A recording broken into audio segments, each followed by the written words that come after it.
unity and caring. Unity is the strength. When there is teamwork and collaboration, wonderful things can be achieved. It's by Matty Stepanek. Unity is a mutual feeling of bonding and attachment. It is seen in almost every aspect of life. From the childhood, we teach our children that unity makes us stronger and better person. In a school, we divide children into different groups and assign them some work to do.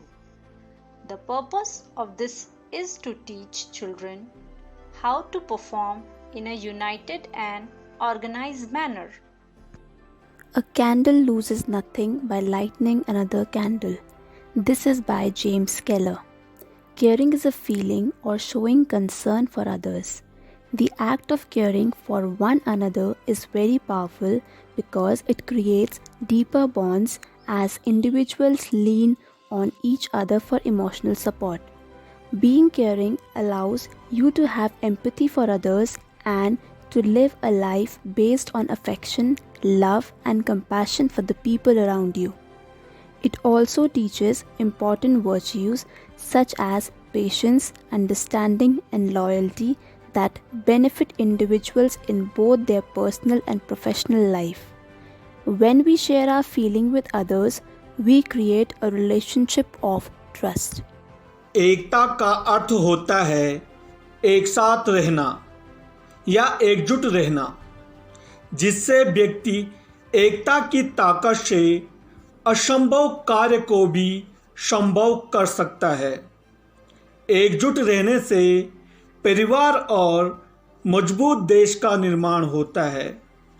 एकता हमारे जीवन में हर स्तर और हर कदम पर महत्वपूर्ण है।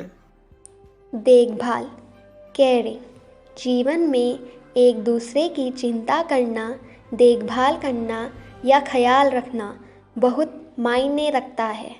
चाहे कोई व्यक्ति हमारे परिवार का हो या ना हो, हमें हर किसी के बारे में अच्छा सोचना चाहिए और मुश्किल समय में उनकी देखभाल व मदद करनी चाहिए। मदद और देखभाल ऐसे तत्व या कारक हैं जो आप लोगों को जितना देंगे उतना ही वो आपके पास लौटकर आता है। अब मैं आपके सामने कुछ झगड़ालू बच्चों तथा अध्यापिका से संबंधित एक घटना बताने जा रही हूँ, जिसमें अध्यापिका ने बच्चों में एकता तथा अपनत्व की भावना लाने के लिए एक प्रयास किया तथा सफल रही। यह घटना कुछ साल पहले की है। एक कक्षा में कुछ बच्चे थे जो छोटी छोटी बातों में आपस में झगड़ते रहते थे। यह देख अध्यापिका ने सोचा किसी तरह इन बच्चों में एकता का भाव उत्पन्न किया जाए। इसके लिए उन्होंने कुछ बच्चों को समूह में विभाजित किया तथा एक तय सीमा के अंदर कार्य करने को दिया तथा वही कार्य कुछ बच्चों को अकेले करने को दिया गया। अब जो बच्चे समूह में कार्य कर रहे थे, वे सभी बच्चे मिलजुल कर काम करने लगे और सभी समूहों ने अपने अपने कार्य को समय पर संपन्न किया। किंतु जो बच्चे अकेले कार्य कर रहे थे, उनसे समय पर कार्य पूरा नहीं हो पाया। यह देख बच्चों को समझ आया कि एकता कितनी महत्वपूर्ण है। जब हम मिलकर काम करते हैं तो वह कार्य समय पर पूरा होता है तथा उसे कम समय लगता है और आसानी से हो जाता है। उसके बाद से वे सभी बच्चे मिलजुल कर रहने लगे तथा एक दूसरे की मदद करने लगे। धन्यवाद।